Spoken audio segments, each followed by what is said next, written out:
Thanks to its lightness, flexibility, and rich ecosystem of extensions, Visual Studio Code has become the tool of choice for many programmers. But until now, working with .NET projects was quite cumbersome. However, after the release of the C# DevKit extension from Microsoft, we can now easily open and run .NET solutions through Visual Studio Code. In this mini course, I'll show you how to start working with Visual Studio Code from the basics by creating the first solution. Later, we'll move on to running the project, debugging it, and executing tests. We'll also learn some keyboard shortcuts that will allow us to develop more effectively. Finally, we'll see how Visual Studio Code integrates with Git, both by default and also with some additional extensions that you can install to Visual Studio Code. If you are new to the channel, make sure to subscribe.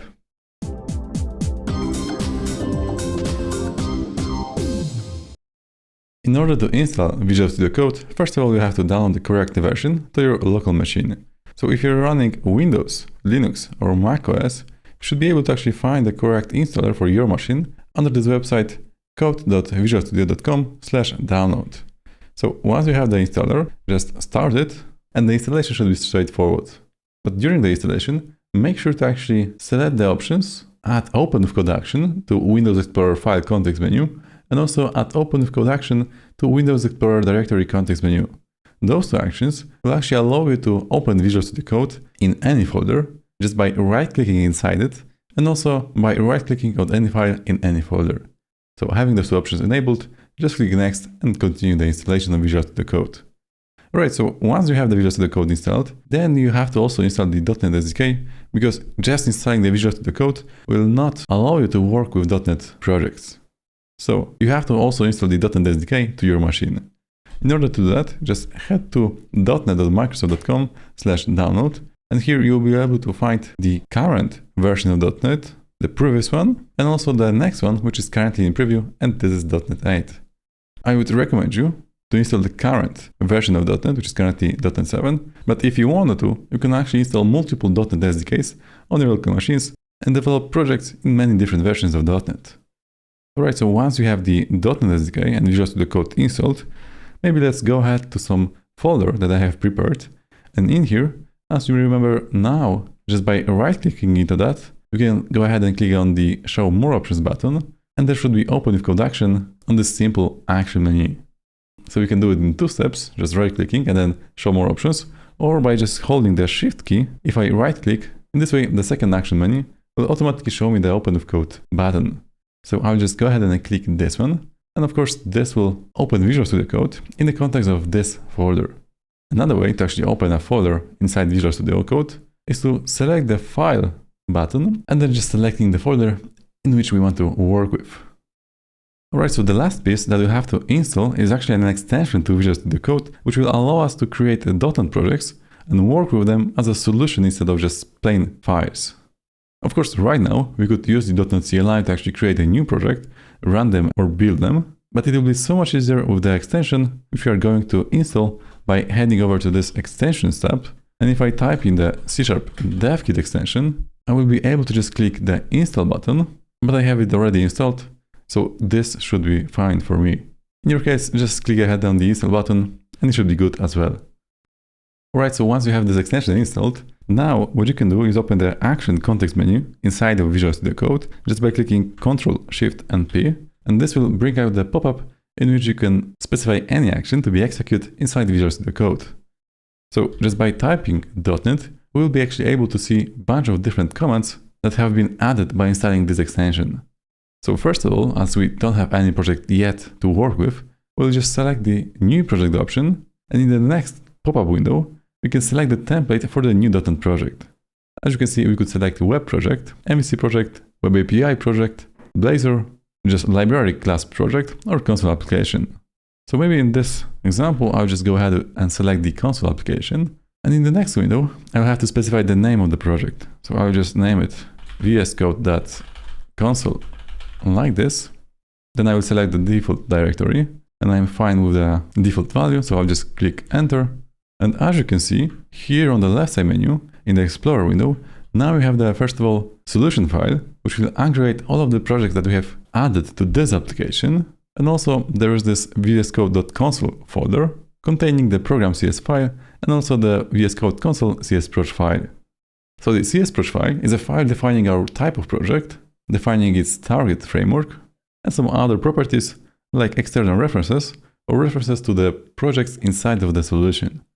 For now, it is just a simple .NET 8 console application. In the program.cs, well, there's nothing but just a hello world console write line.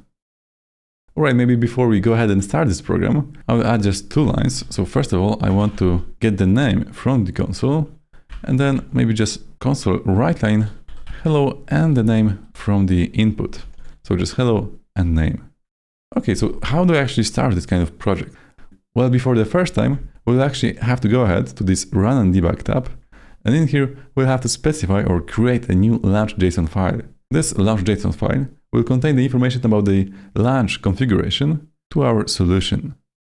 So I will just first of all click on the Create a Launch.json file button. I will select the .NET 5 Plus and .NET Core debugger, and this will automatically create me a launch.json file inside of my solution. And here we have the configuration specified to actually open up the console application that will be built with the build task, and this is called just .NET Launch Console. And now this configuration is visible here in the drop-down menu, and if I wanted to actually run this configuration, I can just go ahead and click on this Start Debugging button, or also I could just go ahead and click on the Run button and then Start Debugging or Run without debugging, or I could just use the shortcuts like F5 to start with debugger or Ctrl and F5 to run without debugging. Okay, so maybe let's just hit the F5 button to run with debugger, and as you can see, now the terminal has been opened and also the debug console.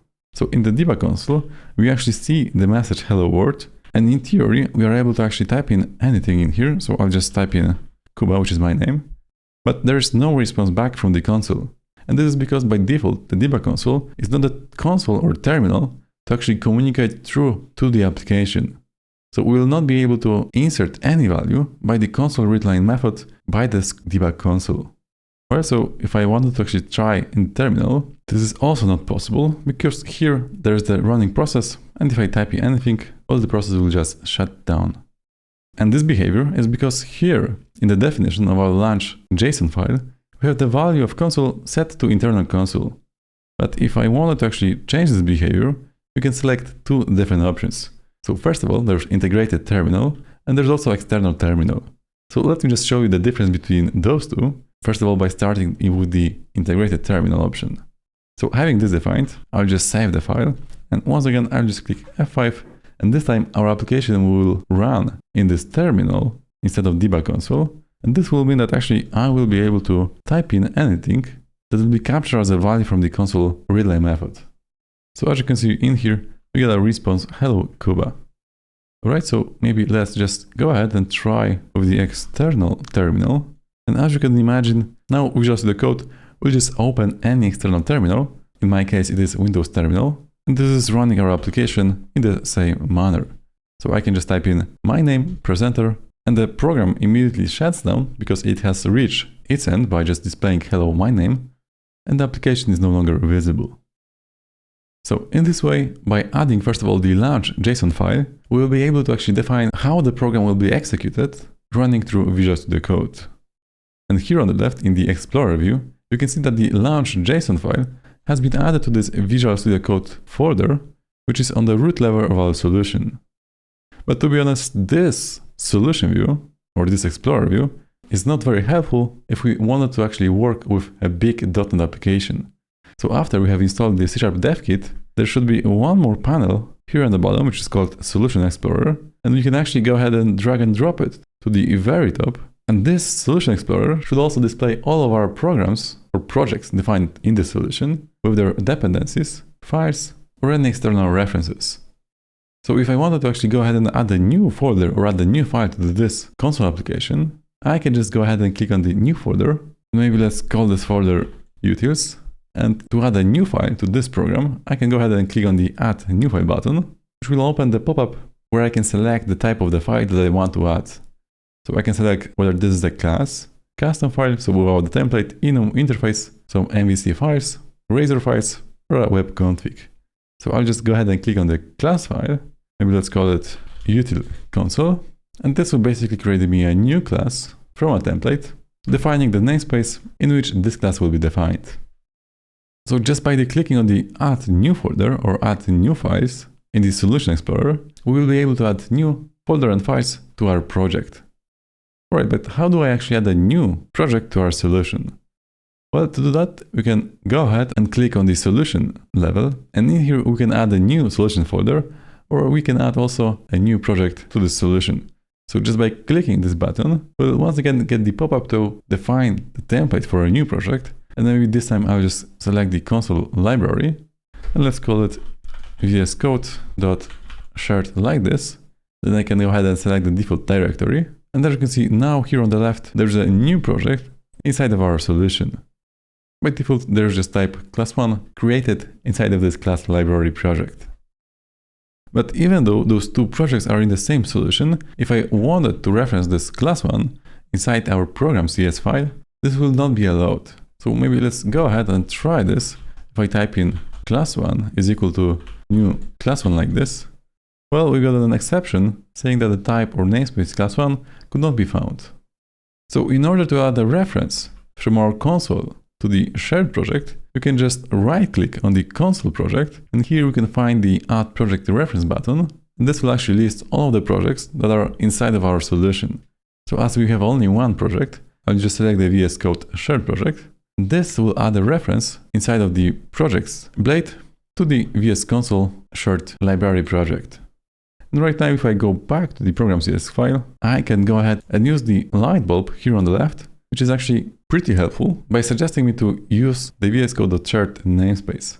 So with that namespace inside of this file, I will be able to actually use the class1 from different library. And by the way, this light bulb will be always with you inside of Visual Studio Code, and it will be showing you some actions that might be useful in the context of your application. So for example, if I'm on the line above, here the system namespace definition is not required. So if I select the light bulb, it will suggest me to simplify the member access of System Console. And by selecting this action, it actually went ahead and removed the system namespace from the console definition. So maybe instead of the simple code, I'll just paste some more complex one. And here as well, you can see that the light bulb is actually suggesting us to remove unnecessary usings. And also if there's any unused variable inside of our code, I can just click Ctrl that, and this will suggest me to actually remove the unused variable. Alright, so we have seen how to add project reference inside of our solution, but how do I actually add an external NuGet reference to the projects inside of our solution? Well, we could go ahead and use the terminal and use the .NET CLI to add such a reference, but also we could go ahead to the extensions tab and install the NuGet gallery extension, which will actually allow us to browse through the NuGet packages. So I will go ahead and install this extension, and once this is installed, I can once again click the Ctrl-Shift-P to open the action menu, and now we should be able to open NuGet Gallery command. So by just selecting this command, we should be able to browse through the packages available at NuGet, and you can filter them by, for example, typing entity framework like this, and this will actually match the name of the packages based on the value that we have inserted. So if we find the package that we want to install to our solution or to the project, we can just go ahead and select the package, and then here on the right, we can select to which project this package should be installed to just by selecting one or multiple checkboxes. We can also define the version of this package, and when we are satisfied, we can just go ahead and click on the install button. So this will add the reference to the project, and from this view, I could also uninstall a package or change its version. The information about the install package can also be found by just clicking on the project CSproj file, and there should be a new item group property in this file defining the external packages. In this simple example, I have installed the Microsoft Entity Framework Core package. Alright, maybe let's go back to the code, because there's one thing that I wanted to show you which will assist you whenever you are working with Visual Studio Code and .NET applications, and this is just IntelliSense. So IntelliSense is nothing but a helper that will assist you whenever you are typing your code. So here, as you can see, as I'm typing console, it's actually suggesting me to define the console type. And if I'm sure that I want to use this class, I can just click tab, and right away it is suggesting me to finish the line with readline method invocation. But if I just type in the dot, here I'm able to actually see all of the methods defined as a static methods or properties onto the console class. So I can select any method, and by just clicking tab, it will automatically finish the line and suggest me the ending of this line of code. So by clicking tab again, the line has been completed. So whenever you will be working inside of Visual Studio Code, you'll have those two little helpers, like this light bulb on the left, that will suggest you some actions to be executed on your code, or the IntelliSense that will suggest you the ending of your current line implementation. To improve your workflow working with the .NET applications, I would strongly recommend you to learn a few keyboard shortcuts. So the first one is actually Ctrl+K+C, and this shortcut, as you can see, has just commented the single line of code where my cursor was. And the other shortcut to actually uncomment this line of code is Ctrl+K+U, and as you can see, the line has been uncommented.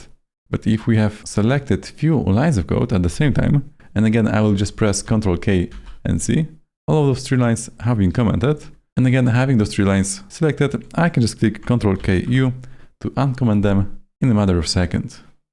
The next few keyboard shortcuts are connected to the debugger, so maybe just put some breakpoints here on the left by just clicking on the line that I want to stop at, and I'll just do a simple change in the launch.json file and change the external terminal value to be integrated terminal like this.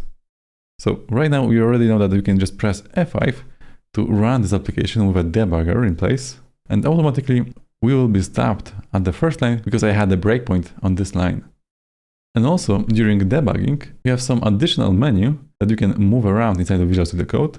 And this menu defines few actions that you can execute only during debugging.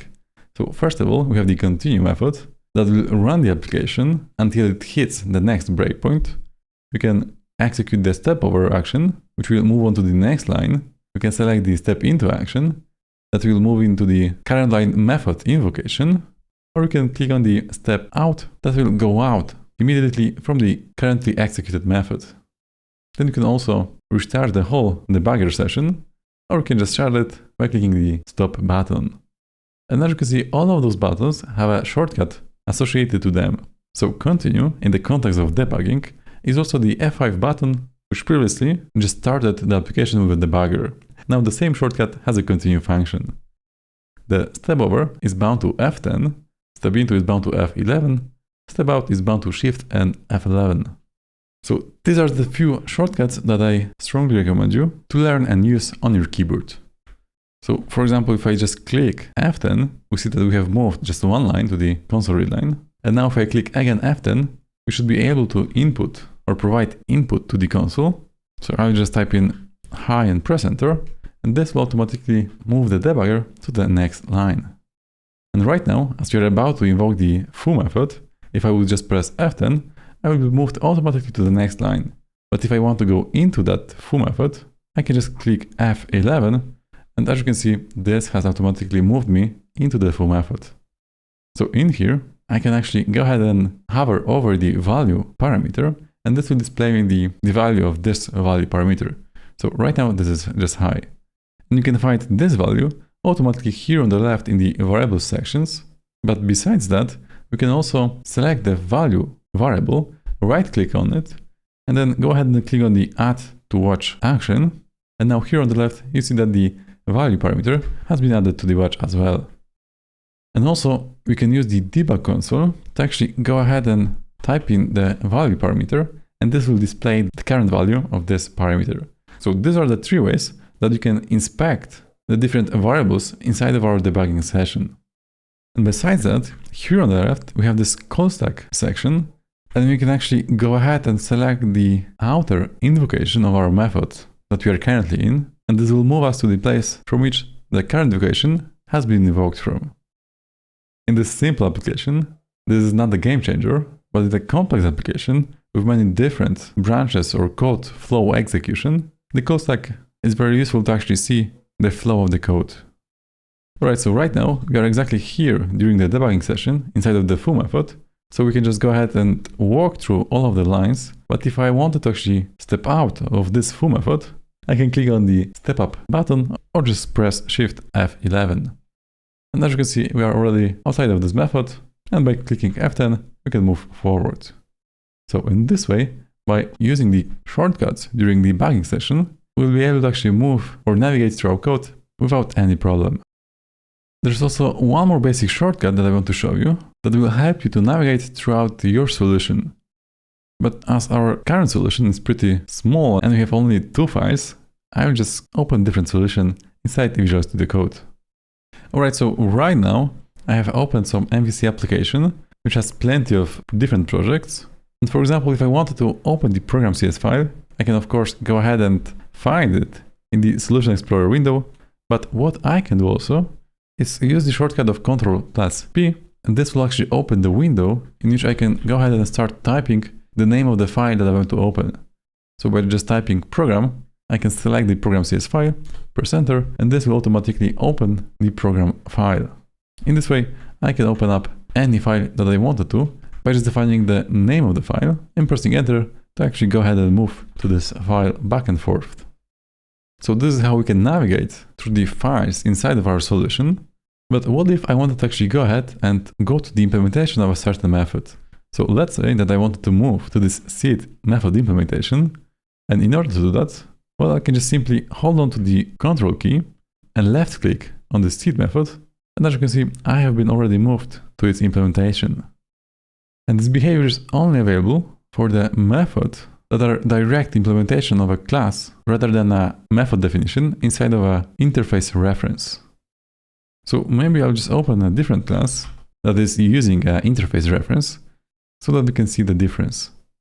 Alright, so inside of this edit car workshop command handler, you can see that we have some reference to an interface of car workshop repository, and we are actually using this repository by invoking the getByEncodedName method.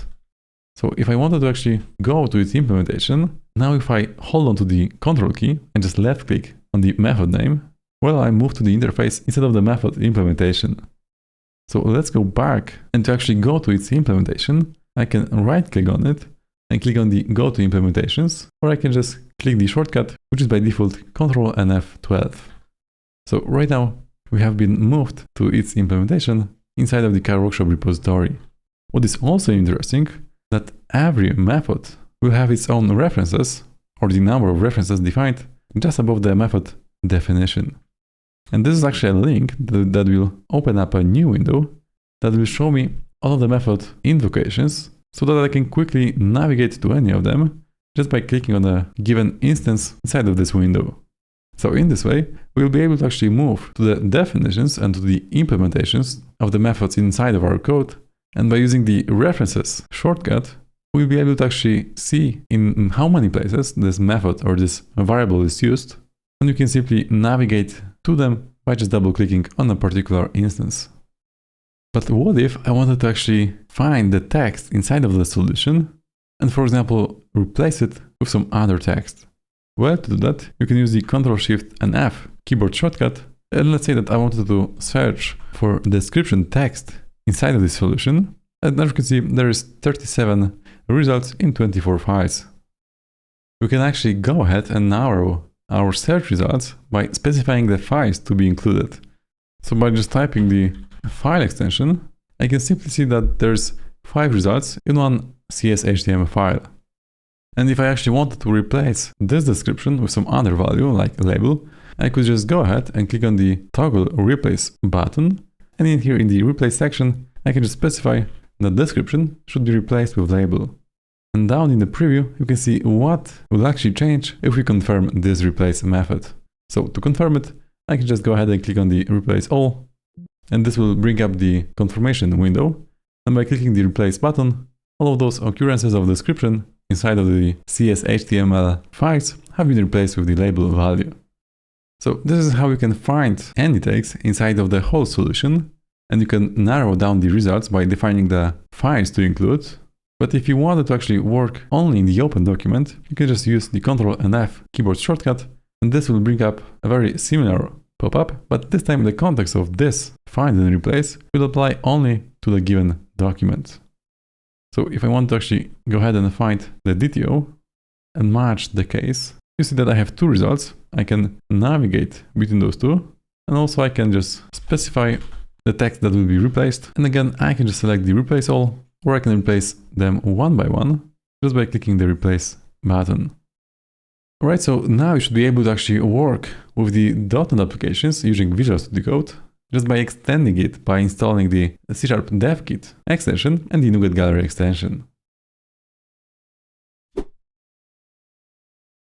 Alright, so we already know how to open a .NET solution in VS Code, how to run it, debug it, how do we navigate around the files, and how can we find references and go to their implementation. Now let's take a look and see how can we run tests, see the test results, or debug the test if needed. So first of all, I have a here open solution in which I have 3 different test projects for the application, domain and MVC layers in this clean architecture application. So each of those projects has its own test suite defined, and we can open of course the test from the Solution Explorer, and every of those tests should have an additional button here on the left with which we will be able to actually run the test locally just by clicking this play button. But if you don't see these buttons, it would be ideal to actually go ahead and rebuild the whole solution. In this way, a Visual Studio Code will be able to actually detect all of the tests in our solution and properly find them and mark them with this play button here on the left. But actually to navigate through all of the tests in our solution, I would strongly recommend you to go to this testing tab here on the left, and by clicking that, you will be able to actually see the tree view with all of our tests in the solution.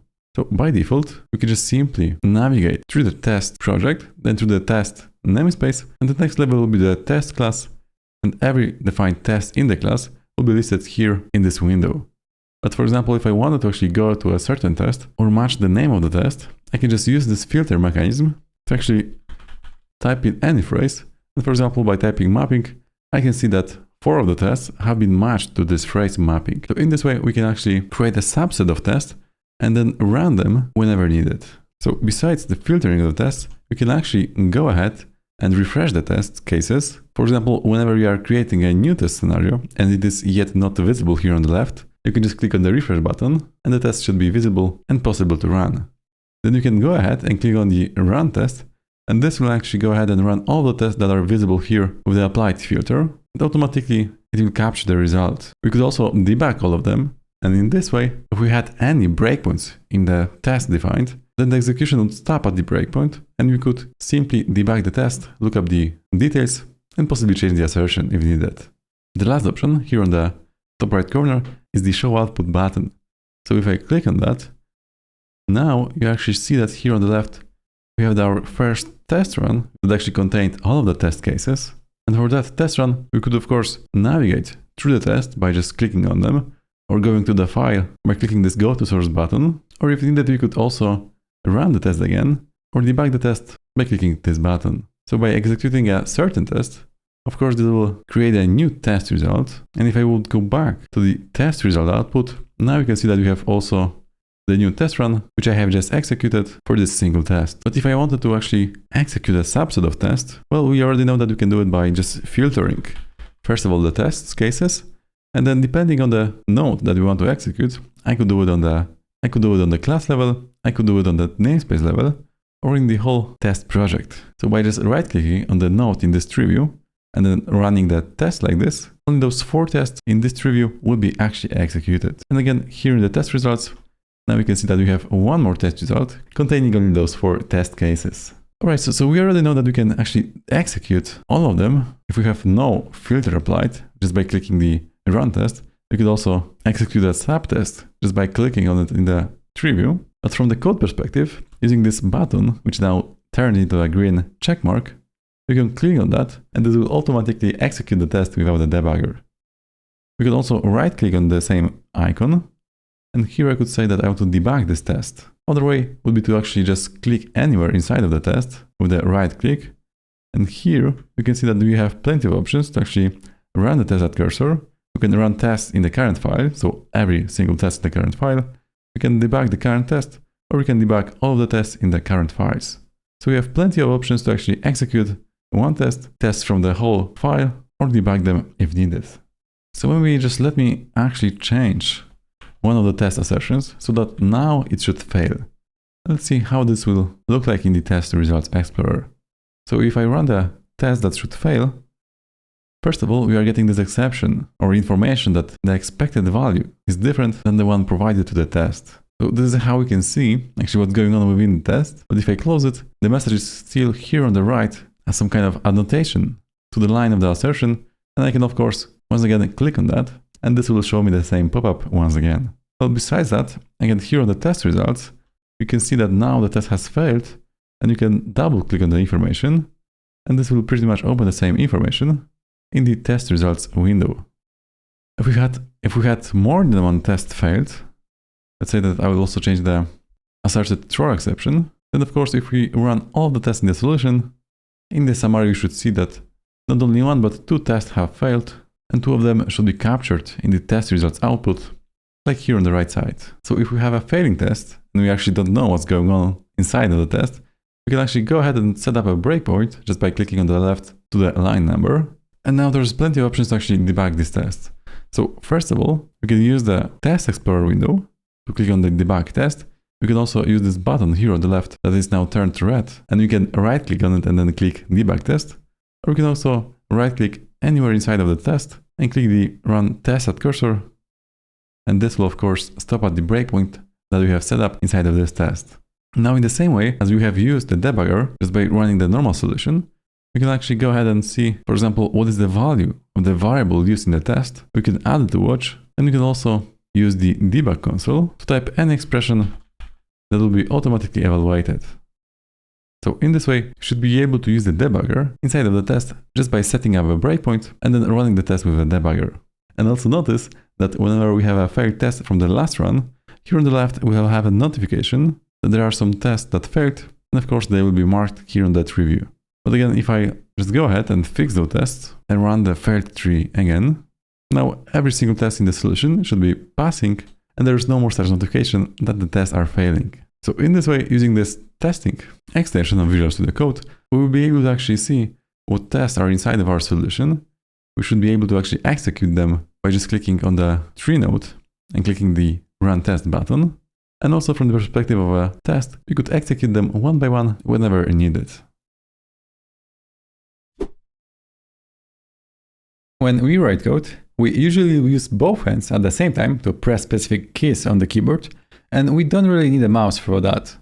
Programmers typically use the mouse when they need to do something within the IDE, such as open a file, select the piece of code, position a window, or close it. However, every time we have to let go of the keyboard and devote one hand to perform a given action with the mouse, we lose time, which at first glance might seem insignificant, but when doing this pattern hundreds, if not thousands of times a day, this time can actually accumulate to minutes, if not hours, that you can use better. So instead of wasting time, it is worth learning how to navigate through Visual Studio Code using the keyboard through shortcuts, which of course we can customize to our needs. So first of all, as we already know, if we click on the Ctrl+P keyboard shortcut, we should be able to actually navigate to any of the file just by typing the name of the file. And for example, if I type in Car Workshop controller like this, I should be able to press enter and this file will be opened in my window. However, I don't need to type the whole name of this file. I can look up the uppercase letters in this name. So it would be C, W, and C again. And having them in mind, I could just go ahead and start typing C, W, and then just controller as the finisher. And by pressing enter, even though the whole phrase is not matched to the Car Workshop controller, I'm still able to actually open that. And then again, using the Ctrl+P keyboard shortcut, now I can start by typing double colon, and then I can start typing the name of the line that should be displayed in my editor. So for example, by pressing double colon 50 enter, as you can see, I have been moved to the 50th line in this file. What is more interesting, I could go ahead and do that 2 actions at one go. So again, Ctrl+P, then I will just start typing Car Workshop controller with the shortcut, and now it's the colon and the line number, let's say 60. And by pressing enter, I am not only in this class, but I am also at the line number 60. Alright, but how do I actually navigate throughout the file? I can of course use the scroll here on the right. I can use the scroll wheel on my mouse. But for example, if I wanted to actually navigate through the members of this class without having to use the mouse, I could once again use the Ctrl+P shortcut and then start by typing add symbol. And then for example, I can select or go through every of them, or I can start typing, for example, the create method and press enter. And in this way, I will be focused on this particular example. But if I want to just go through this file, let's say up and down without using my mouse, I can of course use the up and down arrows. But if I don't want to move my cursor, I could just hold on to the Control key on the keyboard and then again press the up or down arrows. So in this way, I'm able to actually move up and down through this file without having to move my cursor at the same time. All right, so let's say that our cursor position is here at the mediator variable. And if I wanted to go down one line and start typing a new line of code, well, I will have to either click here on the line below, position my cursor on the right position, and then start typing the new line of code like this. But instead, if I want to do it without having the need of actually moving my mouse, I can either just press the End key on the keyboard, which will of course move the cursor to the last position of the current line. Then I can press Enter, and I can again start typing the line of code that I need to. But there is also a better way to do that. So once again, without moving my mouse, I'll just hold on to the Control key and press Enter. And in this way, there will be a new line automatically added a line below to the line that my cursor was at. So in here, I can just type any line of code that I wanted to. All right, so let's say that actually I have typed this line of code, but I want to move it up and down inside of this method. So what I can do, I can just press Ctrl X to actually cut it, then navigate up and then press Ctrl V to paste it. But I can do that more easily just by holding to the Alt key. And with the up and down arrows, I can just navigate and move the line of code to the desired place in this file. Right, but what if we actually had two lines of code that we wanted to move at the same time? Well, let's say that I have those two console write lines. And again, I could just select two of them by just holding to the Shift key and then going up and down to select those two. I could just cut them with Ctrl X and paste them with the Ctrl V shortcut again. But actually in the same manner as we did move one line of code. So just by pressing the Alt key, I can hold it, and with the up and down arrows, I can move it up and down in this file. By the way, there's also another way to select more than one line of code. I can just press the Ctrl key and then L, and this will just select one by one. And having those selected, I can easily cut them or move them around the file. There's also another way to select blocks of code, which actually is a combination of the Alt, Shift, and right arrow or the left arrow. Depending if you want to actually select more or less, I'll just use right or left arrows. So in this manner, you can just simply select the whole method or even the whole class using the right arrow. All right, so let's say that we have selected these three lines of code, and we already know that using the Ctrl K and C keyboard shortcut, we can comment those three lines at one go. And with the Ctrl K U, we can uncomment them. But there's actually one more method to toggle the comment in the selected context. So to do that, I can just press Ctrl and slash, and depending whether the three comments are commented or not, this will actually toggle the comment back and forth. All right, the next thing is actually folding the blocks of code. So typically, we would just select the lines of code that we want to fold and press on the arrows here on the left so that we can have more visibility on the rest of the code. And to do that, you can of course use the mouse, but instead you can also use a shortcut. So folding the current block of code could be done with the Ctrl, Shift, and open bracket. And depending on the level, I'll just go ahead higher in the hierarchy up to the class level and also to the namespace level. And to actually unfold the current block of code, I can again hold the Ctrl, Shift, and now close the bracket. And depending on my cursor position, given block of code will be unfolded. All right, so let's say that we have a variable in our code. And how can we rename that variable? Well, we could of course select that variable. Let's say this mapper needs to be renamed. And to do that, I can select it first of all, then press Ctrl F to find all of its occurrences. And then here I could just go ahead and say that this is a variable called test and confirm this change by clicking replace all occurrences.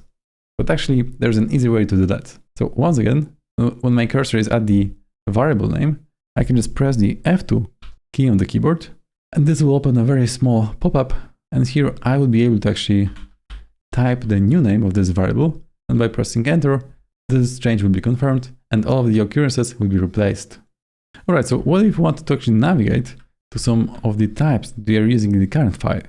So for example, here, as we are using the getAllCarWorkshops query class, if I wanted to go to the implementation of this class, I can go ahead and press F12, and this will open a new file with this class definition. So now, if I'm ready and done with checking out this class, if I wanted to go back from where I have started, I could of course navigate with my mouse, but there's a better way to do that with a keyboard. So to go back to the place where our cursor was at, I could use just the shortcut of pressing down Alt and then the left and right arrow, depending if you want to go back or forward in the cursor position history. So as you can see, if I just press the cursor position and I wanted to go back, I can just hold on to the Alt and press the left arrow. But if I want to go forward, I can just hold Alt and press the right arrow like this. Alright, but what if I wanted to actually open a new file, but in a window next to the current one? So let's say that I wanted to open a program CS file. And of course I could drag and drop the name of this file and drop it here to the right. This will actually go ahead and open those new window side by side with my previous one. So I did use a mouse, but this could be actually achieved also just by using keyboard. So once again, let me close that. And here, whenever I open a new file, I can just use the shortcut of holding Alt, Control, and then pressing the right arrow so that the new open file will automatically create a new window group next to the current one that I had. But actually, if this is a new file, we can do it in a simpler way. Well, so once again, I'll close it, press Ctrl P, start typing program, and now instead of just pressing enter, I will just hold Alt key and then press enter, and this will automatically create a new window group next to my current one. Right, so having now those two groups side by side to each other, how do I actually navigate to the first group or to the second group without having the need of using the mouse? Well, you can use the Ctrl 1 or Ctrl 2 keyboard shortcuts just to navigate between those two groups that you have currently opened. Of course, if you had more than two groups, you could just use Ctrl+3 to move to the third group. So this is how we can navigate between the groups, but how do you actually navigate between the open files within a group? So in here, I have two files open in the first group. As you can see, there is this car workshop controller and also get all car workshops query. So in order to get to the second file in this group, I can use Ctrl Tab, and here all of the files that are open in the current group will be visible, and I can just navigate without the need of using my mouse.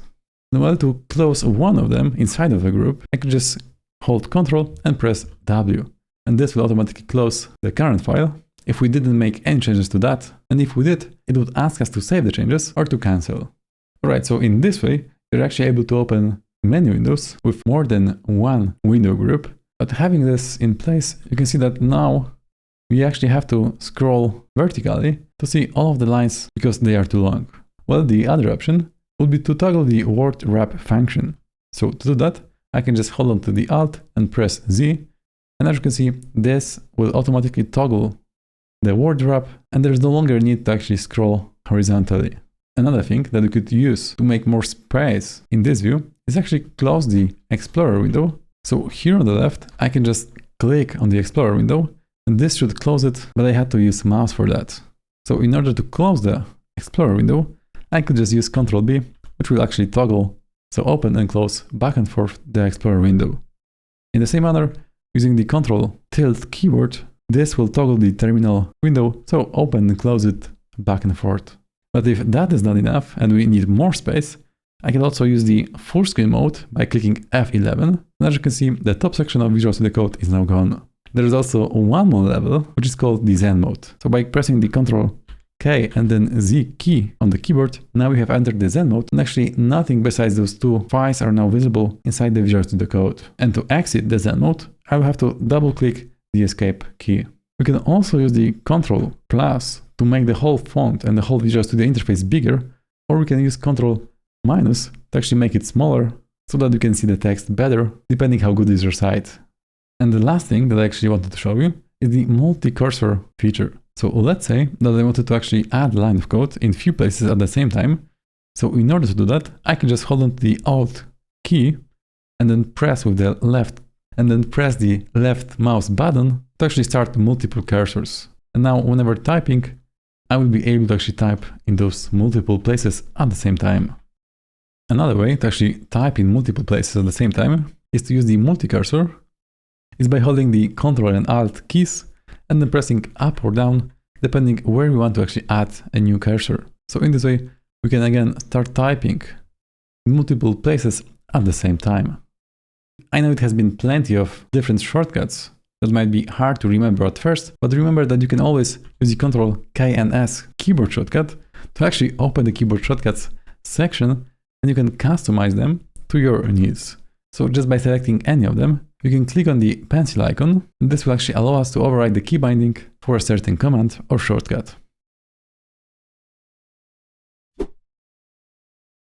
Regardless of the technology we'll work with within Visual Studio Code, if we want to collaborate with other programmers, we'll most likely use Git for this purpose.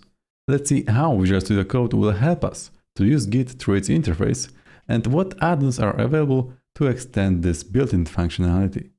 So first of all, in order to actually start up a new Git repository, well, I could go ahead into this source control tab here on the left and just click this initialize repository button, and this would go ahead and create a new empty Git repository. But if you want to browse or clone already existing remote Git repository, for example from GitHub source, you can do it in two ways.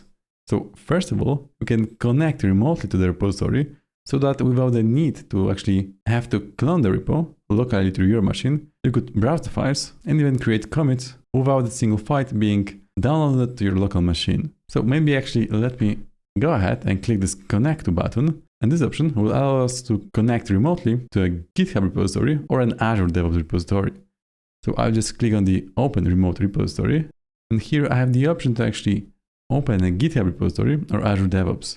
So I'll just go ahead and use GitHub for this purpose. And actually at this stage, Visual Studio Code will ask you to log in with your credentials to GitHub, and then you'll have to grant the permission so that Visual Studio Code can access your repositories, and they will be just visible in the simple window.